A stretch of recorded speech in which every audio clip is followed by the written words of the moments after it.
हाय, मी नीलम. पालेभाज्या खावा, पालेभाज्या खावा, हे सर्वजणच सांगत असतात. पण खरोखरच आपणा सर्वांना कुठल्या पालेभाजीमध्ये काय असतं आणि त्याचा आरोग्याशी कसा काय संबंध आहे, हे आपल्याला खरंच कितपत माहीत आहे?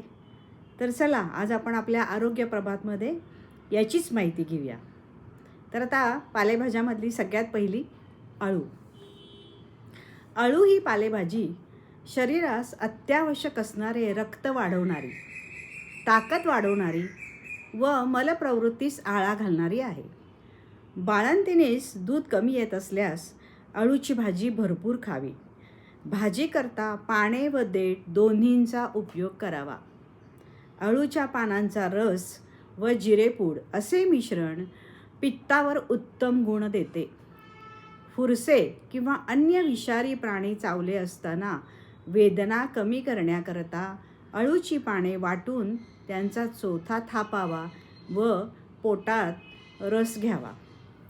गळवे किंवा फोड फुटण्याकरता अळूची देठे वाटून त्या जागी बांधावी, गळू फुटतात. आता दुसरी भाजी घेऊया, आंबाडी. आंबाडी ही पालेभाजी रुचकर आहे, पण डोळ्यांचे विकार, त्वचारोग, रक्ताचे विकार असणाऱ्यांनी वापरू नये. आंबाडी खूप उष्ण आहे, तशीच ती कफही वाढवते. आता तिसरी भाजी आहे करडई. करडई पालेभाजी ती सुद्धा खूप उष्ण आहे. चरबी वाढू नये म्हणून याच्या तेलाचा उपयोग होतो. तसेच याची पालेभाजी वजन वाढू देत नाही. कफ प्रवृत्तीच्या लठ्ठ व्यक्तींना करडईची भाजी फार उपयुक्त आहे. या पालेभाज्यांच्या रसाने एक वेळ लघवी साफ होते, मात्र डोळ्याच्या व त्वचेच्या विकारात करडई वापरू नये. करडईच्या बियांच्या तेलाची प्रसिद्धी सफोला या ब्रँड नावामुळे झालेली आहे. त्यात तुलनेने उष्मांक कमी असतात. आता कुरडू. कुरडू कधी ऐकली आहे का आपण? तर त्या कुरडू संबंधी आपण जाणूया. कुरडूच्या बिया मूतखडा विकारात उपयुक्त आहेत. कुरडूची पालेभाजीसुद्धा लघवी साफ करायला उपयोगी आहे.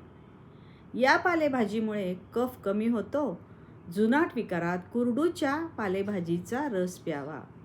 कोवळ्या पानांचा रस किंवा जून पाने शिजवून त्याची भाजी खावी.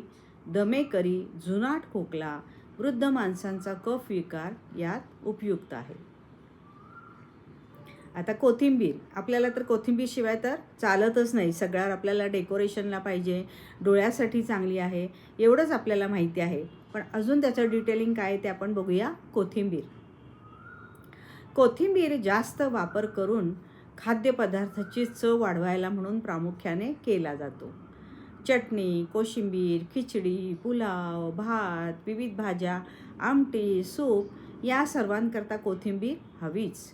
बहुधा सर्व घरी सदा सर्वदा सकाळ संध्याकाळ पोळी भाकरी भात सोडून सगळ्या पदार्थात कोथिंबीर वापरली जातेच. आणि कोथिंबीर ताजीच हवी, तरच त्याचा स्वाद पदार्थाची खुमारी वाढवतो. भाजी बाजारात काही वेळा कोथिंबीर खूप स्वस्त, तर उन्हाळ्यात सर्वसामान्य माणसाच्या आटोक्याच्या बाहेर असते. कोथिंबीर शीतगुणाची असूनही पाचक व रुची टिकवणारी आहे. जेवणात अधिक तिखट जळजळीत पदार्थ खाणाऱ्यांना उष्णता, पित्त याचा त्रास होऊ नये याची काळजी कोथिंबीर घेते. जेव्हा विविध स्ट्रॉंग औषधांची रिॲक्शन येते, अंगावर पित्त, खाज किंवा गळवांचा त्रास होतो, त्यावेळेस कोथिंबीर स्वच्छ धुवून वाटावी. त्याचा रस पोटात घ्यावा. चोथा त्वचेला बाहेरून लावावा.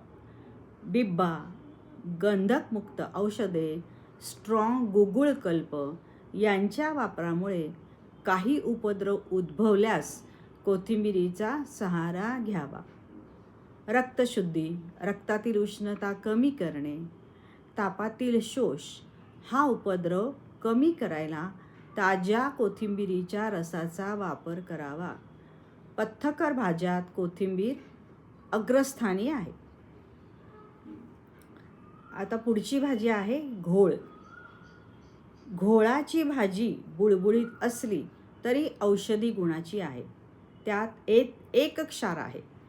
चवीने ओशट असलेली घोळाची भाजी थंड गुणाची असून अन्नपचनास मदत करते.